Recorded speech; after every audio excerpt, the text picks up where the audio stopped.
Hello, everyone. My name is Chris Lemaire. I'm a programmer at the American Cinematheque, and I'm thrilled to present this Q&A for Judas and the Black Messiah, which is an incredible film nominated for 6 Academy Awards this year, including Best Picture, Best Actor in a Supporting Role, Best Original Screenplay, Best Original Song, and Best Cinematography. And we're very excited to have 4 of the nominees joining us for this Q&A, including the co-writers Kenny and Keith Lucas, Will Berson, and filmmaker Shaka King. Our moderator is Bakari Sellers, who is a former South Carolina state representative, as well as author, attorney, and political analyst on CNN. So without further ado, I'd like to turn it over to Bakari and welcome the 4 panelists. My name is Bakari Sellers. I'm a CNN political commentator, and today I had this amazing opportunity to talk about not only one of the hottest movies out, but something that's so right for this moment. Judas and the Black Messiah. I have Will Berson, I have Kenny Lucas, I have Keith Lucas, I have Shaka King here with us today. What's going on, fellas? How's everybody doing today, first and foremost? Doing great, man. How about yourself? Doing good. I'm more blessed than I deserve. Kenny and Keith, I kind of want to start with you two, if you don't mind. I mean, tell me why this story was so important to tell. And even more importantly, a lot of times when we're dreaming these things up, you never know exactly what the moment in the country is going to be like. But post-COVID, after a really hot summer with Breonna Taylor, with George Floyd, tell us what it feels like to put this powerful piece of art out during this time and during this moment. Well, I think it's a testament to Fred Hampton and his legacy and his his sacrifice. I think his story is timeless, and it's an unfortunate and a tragic story, but it's one that I think speaks to the times. And I think all credit really goes to Fred. I mean, we were just lucky to be messengers to tell his story. One of the unique things about the story, Shaka, is you were able to flesh out who Fred Hampton was by also giving us a really dope picture of who he was not. So talk about how you were able to tell this story accurately of who this young man was, who the FBI was tapping his phone at, 13, 14 years old, but also telling another story about another coward, for lack of a better term, throughout this film as well.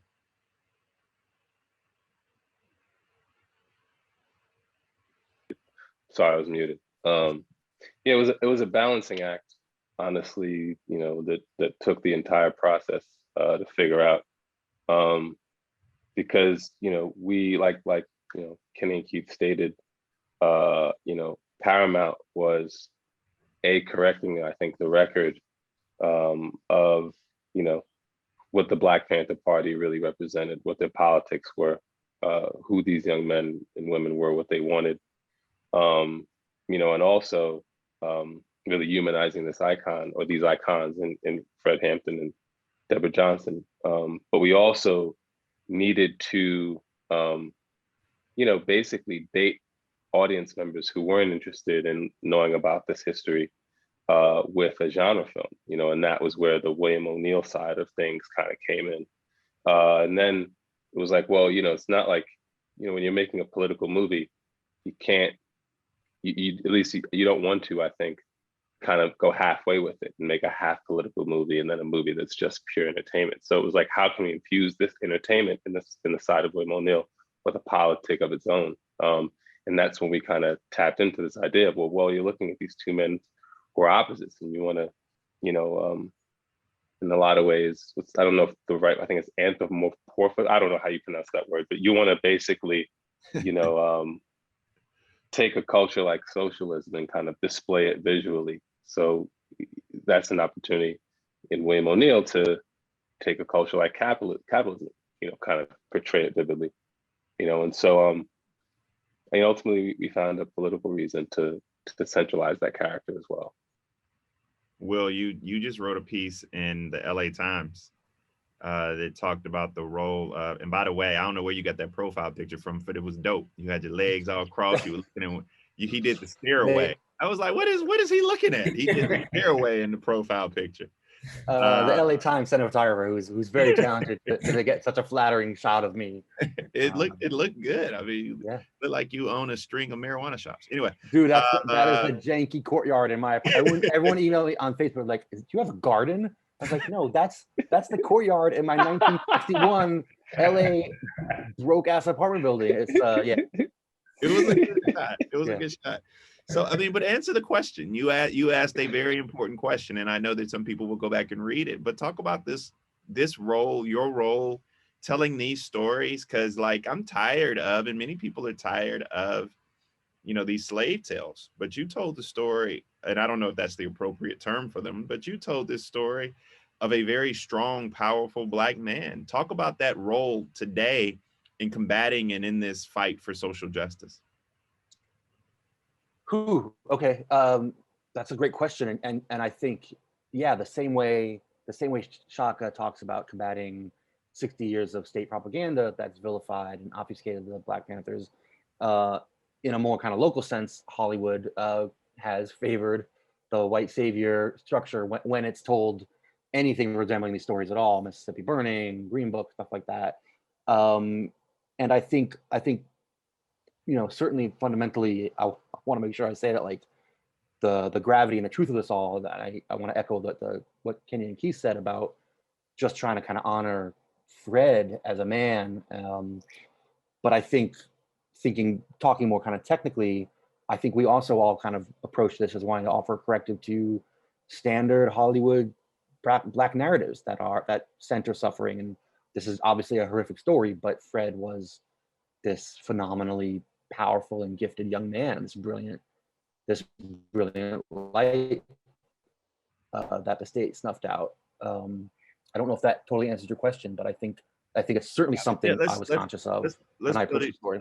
Let's peel these layers back. Kenny, Keith, Shaka, everybody, talk about. Let's just be honest. I mean, right now, I don't know when people are going to be watching this, but I don't know if they will watch it before we actually get a verdict in the Derek Chauvin trial. And I think we have to be very clear about our language. It's the Derek Chauvin trial, not the George Floyd trial, as many people will try to make it. But talk about how we have to tell these stories and the important role of art during this time period. I mean, you see this weird convergence of politics, sport, entertainment, art, all converging.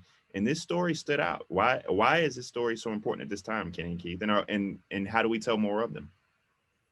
I mean, art always speaks to the time. I mean, you want it to, at least. And I think all four of us collectively, when we were, putting our heads together and breaking this story down, I think there was a commitment to not only telling the story accurately, but telling a story that could potentially speak to the times. I mean, it's been, the last 10 years have been completely horrific, and it's weird that a film like this came out. So, I mean, I don't want to say perfectly, but it came out at the perfect time to speak to issues that are happening now, but that have also happened 50 years ago. So right. It's a timeliness to it all that it's hard to fully explain.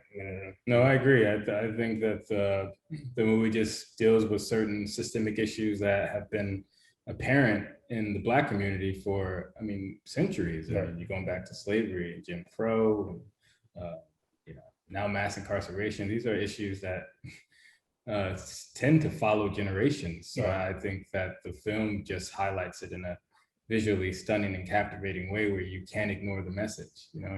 It's easy to ignore a message if it's in the form of a book or if someone's giving a lecture, but when you see it in such stunning details, it's so visceral to a point where you can't ignore it. We oftentimes, and I can't even say that you all, but sometimes myself, I think that we don't give enough credence to the role that Black women played throughout the movement. But you guys made sure, Shaka, that Mama Kua and the stories of strong Black women throughout this struggle were told. Why was that so important to you? Just because it was the truth, quite frankly. The Panthers, at least in the Illinois chapter, there were times just because, the state was locking up brothers within the chapter, left and right, where women outnumbered men. And, in our research, we came across just these titans, like Wanda Ross, who started the free breakfast program, and all these women in leadership positions who, would have been inappropriate to, I mean, even I think about the, Panther alum who I got in touch with, who introduced me to other Panther members in Illinois. It was two women, Joan McCarty, and oh my God, and I'm blanking on her name right now, Lynn French.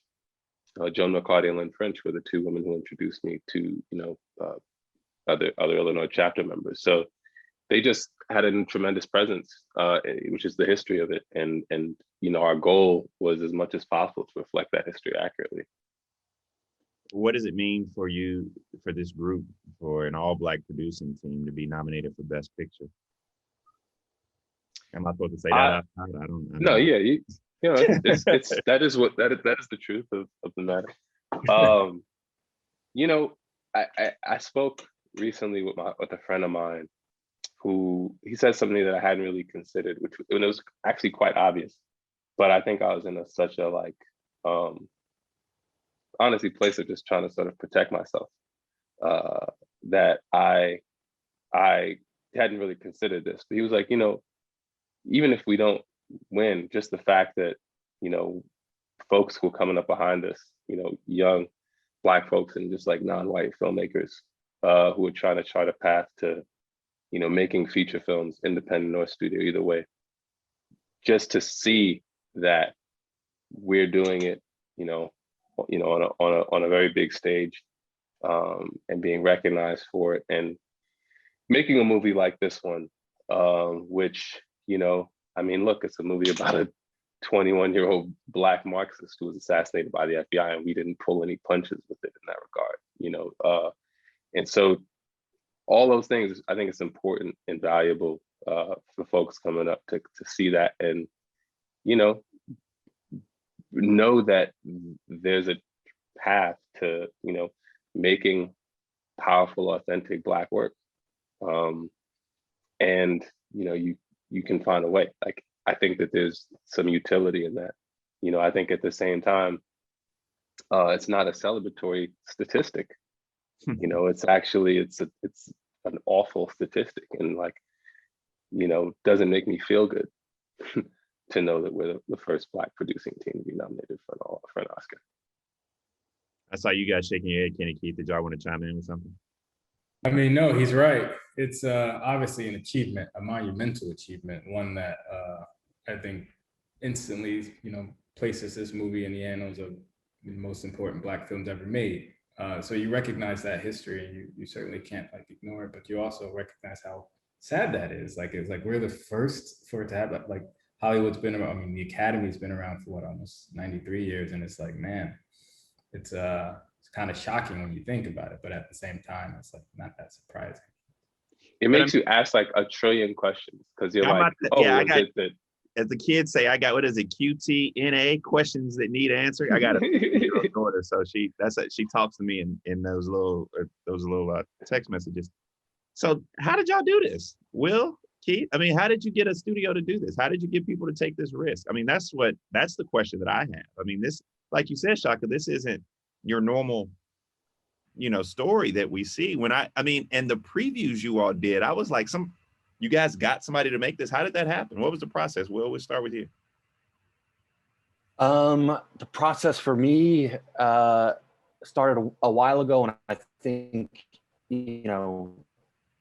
going back to this moment, we seem to be stuck in recursively in American history. But I think, I wanted to compelled to try to tell the story in the summer 2014 when Eric Garner and Mike Brown were murdered weeks apart. And that's when I started doing my research and started writing.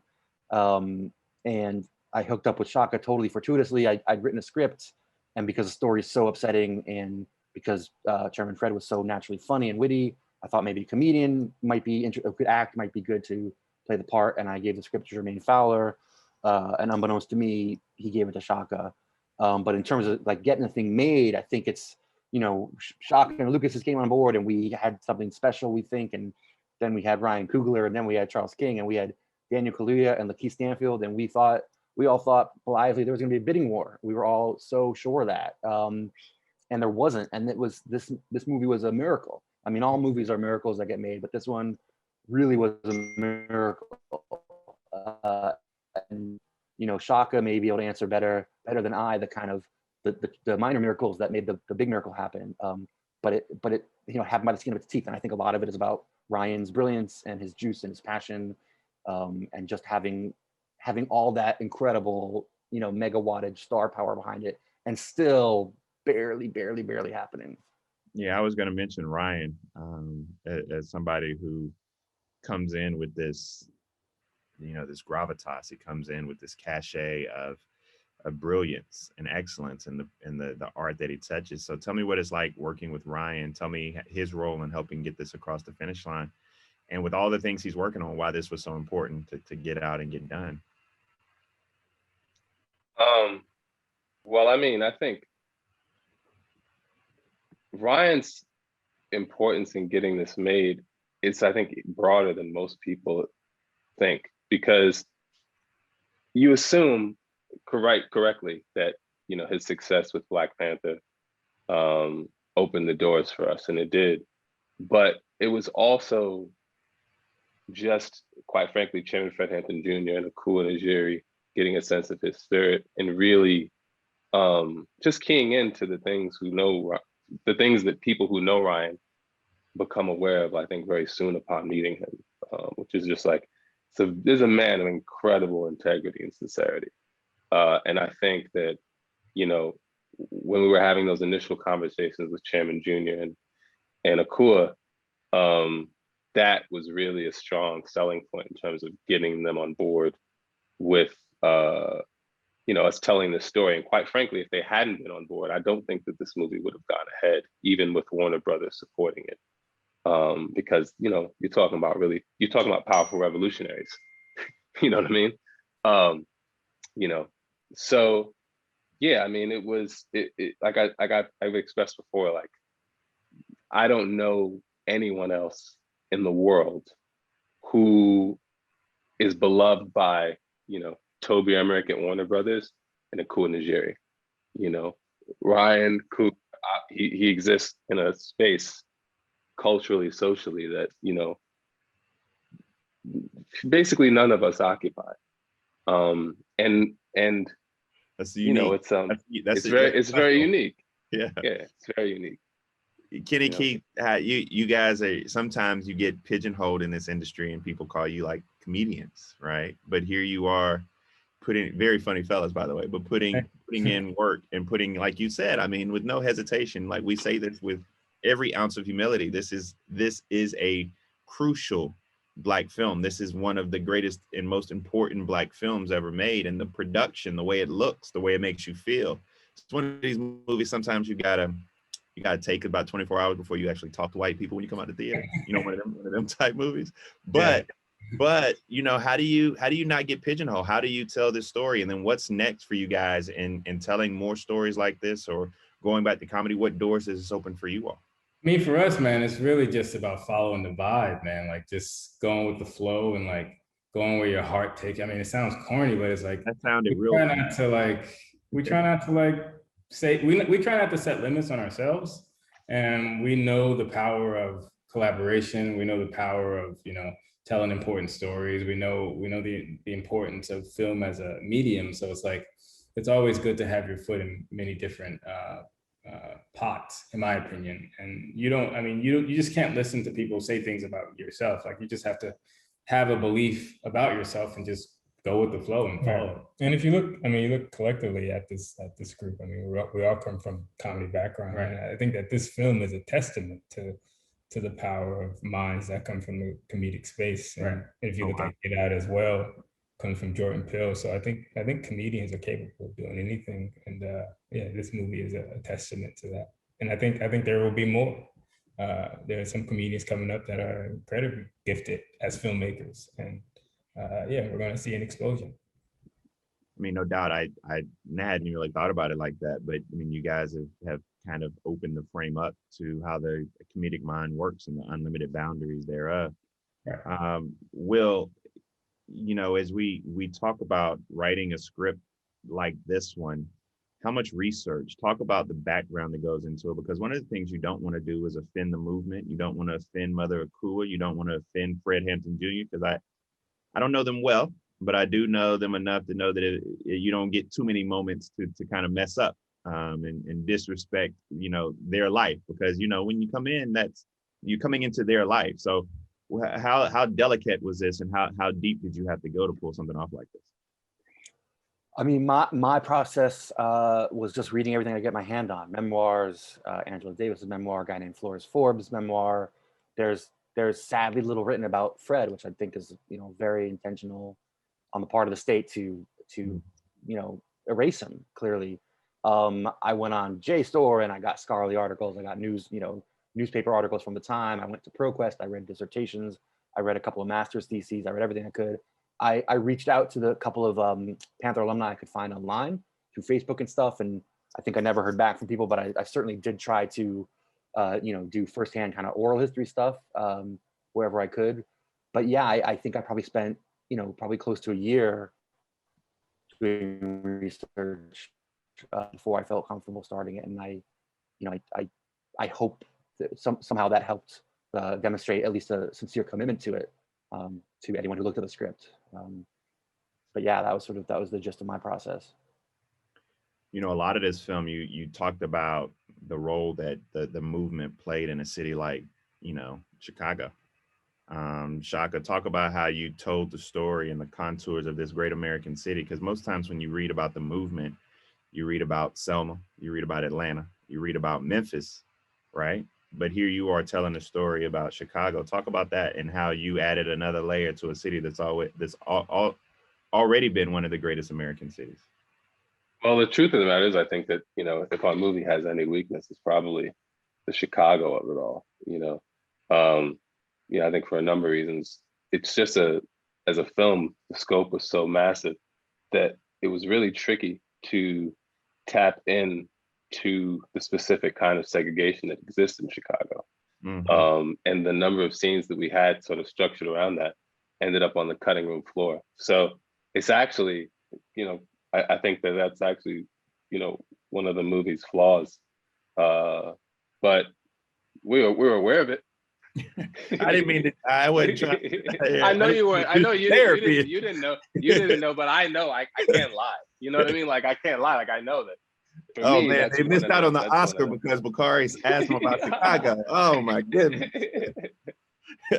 I can see the voters now. Chicago wasn't well documented throughout the film. My bad. My bad. Oops. Kenny, Keith, talk about the future. You talked about the future of storytelling. You guys are some of the dopest, most talented. This may be more personal than for the panel, but what's next for you all? I want to know. I'm so drawn to your talent and your skill set. What's next? You've done Judas, and this is something that's going to stick with us for a long, stick to our ribs, as my mom says, right, down in South Carolina. But what's next for us? We're working on a book. Mm-hmm. We're working on some movie ideas, and want to get back on the road. Get back on doing some stand-up. We missed the stage. It's been a year, so it's like I just want to get up at some we just did a show at a Mexican restaurant for this company, and it was a bad show. Terrible show. It was terrible show. It was just good to be in front of people again. Mm-hmm. Mm-hmm. It felt good. What was terrible about it, though? The mic situation. They had one mic was like a regular mic, and then they had like this that karaoke mic. Right. It sounds all weird, so we sounded. And then they had like the ceiling fan was on, mm-hmm, and people. Then there was a mariachi band behind us. Yeah. What type of company y'all doing shows for? It was a company, doesn't matter. It was like some tech company. I was like, you guys couldn't afford shows for PetSmart. All right, that's okay. No worries.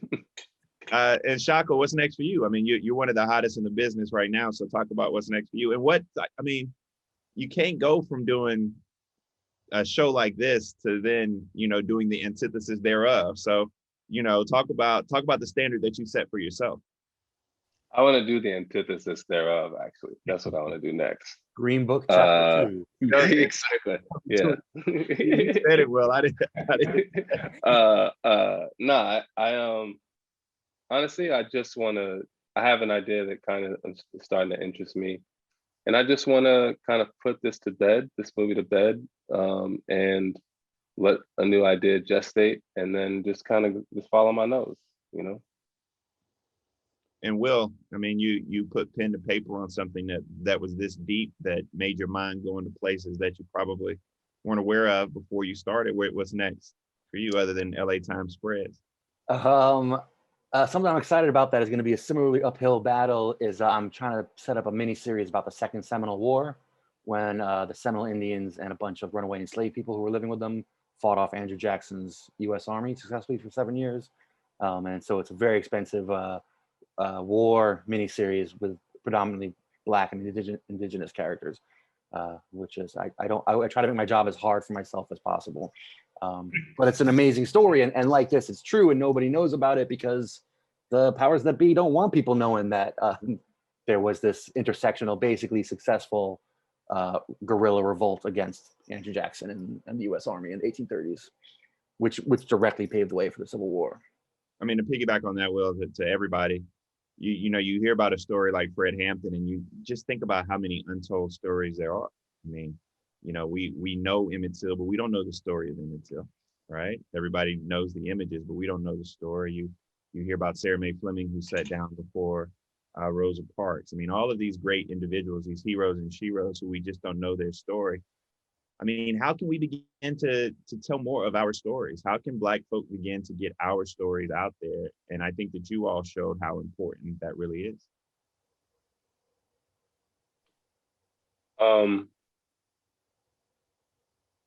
I mean, to be honest, you know, however you can, you know, that seriously, that's really the answer. Like, you know, Lucas Brothers could talk. They took it around in 2014. Everybody passed, you know, for whatever reason. I don't know if they took out the exact same package in terms of, you know, departed in the world of COINTELPRO, or if it was, you know, a little bit different. All I know is that, you know, when we came together and we revisited it, it was like, okay, well, let's do it, put it this way and put it this way and add this component and add that component. And, you know, this is how we'll sneak it through, you know, and I think this is what we do, man.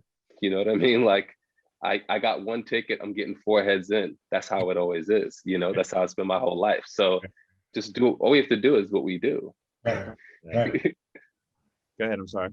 I mean, it's truly just like, you know, you just got to do it. Like Shaka said, you just got to, like, even if you hear no, you got to just be like, okay, what's the next way of doing it? You know what I mean? When we heard no, we are like, all right, we got to link up with someone who's going to get us over the edge. Right. And I think it's just like shedding the ego and like being committed to a purpose. You know what I mean? Like, I think sometimes we get lost in the whole Hollywood game, but I think when we were making this film, it was like, it was such a larger purpose. It was bigger than all of us. And I think that alone was what, at least for me, it carried me throughout the entire process. Right. Realizing like I'm doing this for a bigger purpose. And I feel like if artists can do that, it can carry them too. You know, if they can, I don't know, shed the ego and focus on the art itself. I think I mean, it's ideal, but that's what happened with this process. It worked. Right. And we're getting rewarded for it, but it was a commitment first over everything else. Right. One of my last questions is, talk about the utter talent of Lakeith and Daniel. I mean, those guys, they were just brilliant. I mean, it was a lot of brilliance throughout the movie, but it seemed like, you know, you can call up, if you're a coach, you can call up whatever play you want to, but if we're not making shots, then, you know, the offense doesn't look good. And they were making everything. I mean, they made y'all look great. Talk about working with them. I mean, you know, to piggyback off of what the Lucas brothers said in terms of kind of everyone really putting forth their best effort for something that was greater than them, I think, you know, there's no great example than those two guys. You know, on the part of Daniel, really stepping up to play this icon. I mean, the work that he had to do dialect-wise, quite frankly, I think is going to be studied for decades to come. You know, putting on the mask that he did, the kind of weight that he did, you know, doing the ingenious thing of like, you know what, I'm going to have to deliver these speeches in such a way where I'm going to blow out my voice. So let me like learn opera. And I mean, just like really thinking outside the box, you know. And then in terms of Lakeith, who had the thankless job of playing William O'Neill, who thought that when I called him, I was calling him to play Fred Hampton. And when I said, no, I'm not, I'm calling you to play this other guy, him saying, okay, I'll do this because I think it's important that this story get out there. And in doing so, I'm gonna have to tap into some just like literal actual trauma that I've personally experienced in my past in order to go here, and willing to make that sacrifice to do so, and just hitting literally every emotional beat you possibly can. Like, to me, his performance is, you know, that those two, the drama masks, like he embodies that with his performance, you know? So, and all of that obviously trickling down to Dominique and Jesse and Algie and Ashton and Daryl and the other Dominique. And I mean, you know, across the board, the performances are incredible. Alicia Joy Powell shows up for one day and, you know, has us all crying. So yeah, I mean, it all starts with everyone just recognizing the tremendous opportunity in front of us to bring the story forth to the masses. Man, you called that man up to do the Jordan movie and thought he was playing Jordan, and you told him he was playing Dennis Rodman. We don't need told him, I actually told him he was playing Patrick Ewing.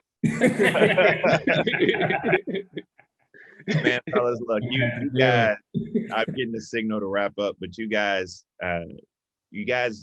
you have a movie that we can learn from that will be here forever.